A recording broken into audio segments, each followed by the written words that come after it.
Analysis चल रहा है और वो जो कमियां रह गई हैं उनको आगे दुरुस्त किया जाएगा। सरकार जो बनी है, ये जो जनादेश है, ये जनादेश मोदी के खिलाफ है। ये जनादेश जो है 400 पार की बात कर रहे थे ना, उत्तर प्रदेश में 80 में से 80 की बात कर रहे थे। तो मोदी जी को योगी आदित्यनाथ जी का धन्यवाद करना चाहिए कि बनारस में नैया बचा दी। ये बात तो अफजाल अंसारी पहले कह चुके हैं। हाँ, तो बच गई नैया, वरना सफाया ही था पूरा। तो ये बैसाखियों पे चलने वाली सरकार है। अब देखते हैं बैसाखी कितने दिन तक टिकी रहेगी। जनता की अपेक्षा बहुत ज्यादा है और उन्होंने अपने गठबंधन के साथियों के साथ भी इंसाफ नहीं किया है। हमारे जयंत चौधरी हमारे पश्चिमी उत्तर प्रदेश से आते हैं, उनको क्या डिपार्टमेंट दिया है? हमारे यहाँ के किसान, हमारे यहाँ के लोग जानते हैं। अरे देते हैं उनको, कृषि मंत्री बनाते हैं, वो कृषि के क्षेत्र में कुछ किसानों का भला करते हैं। उनको जो है केमिकल फर्टिलाइजर मिनिस्टर बनाते हैं। कि आज खाद की इनपुट जो है, कॉस्ट, एग्रीकल्चर कॉस्ट इनपुट बहुत ज़्यादा बढ़ रही है, उससे कुछ राहत दिलाते हैं अपने क्षेत्र के, यहाँ के उत्तर प्रदेश के किसानों को। क्या है जो उनके अलाई पार्टनर है, देख रहे हैं कि शिवसेना वाले हीरो हो रहे हैं, जो तोड़ के जो शिवसेना बने। लेकिन भाजपा के एक नेता का कहना है कि जयंत चौधरी के आने से फायदा नहीं हुआ है। अब वो, हम तो कह रहे हैं कि उनको फायदा हुआ है नहीं, वो ये उनका एनालिसिस करने का काम है। जयंत चौधरी जी का जो कद है, वो देश के पूर्व प्रधानमंत्री चौधरी चरण सिंह जी के पोते हैं, चौधरी अजीत सिंह के बेटे। उनको कैबिनेट मिनिस्टर ना बना करके एक तरीके से जो है वो संदेश जो है समाज में अच्छा नहीं गया। और ये बात साफ हो गई है कि जो भाजपा के साथ रहा है, जो अलाई, उसकी दुर्गति इस चुनाव में क्या हुई है, डायरेक्टली इनडायरेक्टली। बीजू जनता दल को आप देख लीजिए, हर बिल पर, हर मुद्दे पर बीजू जनता दल, नवीन पटनायक भाजपा के साथ रहता था। जनता ने सबक सिखा दिया, आज बाहर। केसीआर का वही था, हर मुद्दे पर साथ रहते थे, बाहर हो गए। जगन रेड्डी का यही था, वाईएसआर कांग्रेस के 22 एमपी लेकर के बाहर हो गए। अब देश में राहुल गांधी के नेतृत्व में गठबंधन की हवा चल रही है। लोग समझ गए हैं कि मुद्दों पर आधारित राजनीति होगी। ये नहीं होगा कि आप अंदर से मिले रहें और कहें कि हाँ हम अलग हैं। अब देखिए ना, जिस पार्टी में मैं था, जिस पार्टी का सांसद के रूप में था, आज क्या हुआ? आदरणीय बहन कुमारी मायावती जी की पार्टी का बहुजन समाज क्या हुआ? मेरा झगड़ा क्या था? मेरा झगड़ा नीतियों पर ही था कि हमें जनता के साथ खड़े होना है, हमें सरकार का पिछलग्गू नहीं बनना। अब मेरे ऊपर एक्शन हुआ, लेकिन मैं जनता के साथ खड़ा रहा, मैं जनता के मुद्दों के साथ खड़ा रहा। और आज पार्टी का हशर क्या हुआ? 0 पर आउट हो गया। तो मैंने जनता के साथ खड़ा होना पसंद किया, बजाय इसके कि अपने कोई व्यक्तिगत फायदे के लिए मैं चुप रहता। और आज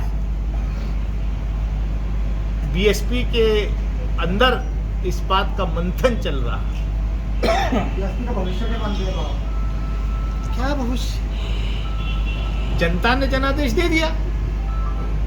मैंने कहा ना, सब ऐसे दल जो डायरेक्टली और इनडायरेक्टली भाजपा को सपोर्ट कर रहे हैं, उन सब का इलाज जनता ने कर दिया। तो जनता को आप इतना मत समझिए। ठीक है, बहुमत से हम लोग गठबंधन दूर रहा, ऐसे ही गलतियां कहीं हुई हैं, जैसे अमरोहा में बहुत नजदीक जाकर के जो है हम पिछड़ गए, नहीं पहुंच पाए। तो लेकिन देश में नैरेटिव तय हो गया है, जो मुद्दों की राजनीति करेगा, जो जनता के बीच में रहेगा, जो जनता की बात करेगा, जो नौजवानों की बात करेगा, जो छात्रों की बात करेगा, जनता उसको वोट देगी। पेपर लीक का इशू किसी से नहीं छुपा मुद्दा था। आप देखिए अब नीट का क्या हुआ, ये कौन कर रहा है, कहां से हो रहा है, जम्मू कश्मीर के अंदर क्या हो रहा है। 10 साल हो गए, मीडिया में खबर चल रही है आतंकवाद आतंकवाद, और हो सकता है किसी जो है किसी रिलीजियस नाम लेके कहेंगे वो वाला आतंकवाद, हम उसमें यकीन नहीं रखते। लेकिन क्या हुआ, आपने तो जब नोटबंदी करी थी तब कहा था कि आतंकवाद की कमर तोड़ देंगे, आपने 370 हटाया था तब कहा था आतंकवाद की कमर टूट गई, सरकार बर्खास्त की थी। आतंक हो क्या कोई इस देश में प्रधानमंत्री या गृह मंत्री सवाल पूछ रहा है? अमरोहा के सांसद के रूप में हम होते तो हम पार्लियामेंट के अंदर सबसे पहला सवाल यही पूछते कि कश्मीर के अंदर, जम्मू कश्मीर के अंदर जो है इनोसेंट्स की हत्याएं क्यों हो रही हैं, कौन है इसके लिए जिम्मेदार? किसान बैठे इतने दिन से बॉर्डर पे, क्यों नहीं उनकी सुध ले रहे? मैं इतना ही कहूंगा कि क्षेत्र की जनता ने मुझे आशीर्वाद दिया है, कहीं कुछ कमियां रह गई जिसकी वजह से सर्टिफिकेट हमें नहीं मिल पाया। मैं जनता का, इंडिया गठबंधन के सभी नेताओं का, कार्यकर्ताओं का, उन बूथ एजेंट्स का जो खड़े रहे, उनका एजेंट्स का, उन सभी समर्थकों का, ऐसे लोगों का, ऐसे जनता के ऐसे लोगों का जिनका मेरे साथ डायरेक्ट कोई रिश्ता नहीं था, लेकिन उन्होंने भरपूर तरीके से काम किया, वोट दिया, मैं उनका आभार व्यक्त करता हूं और मेरा ये आभार व्यक्त करने का कार्यक्रम लगातार जारी रहेगा।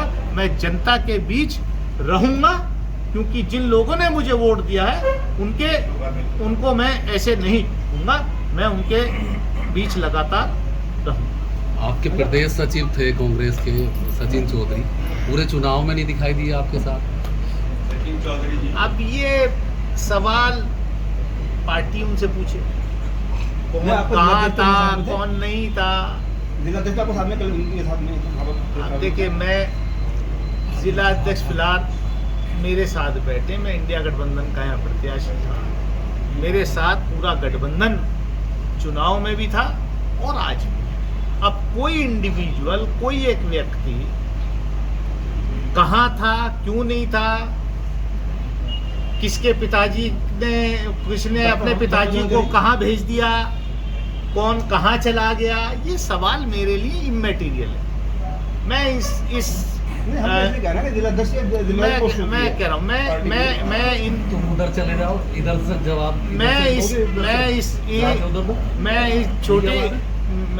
मैं इन सब छोटी चीज़ों को का नोटिस भी नहीं देता, क्योंकि मैं हो सकता है कि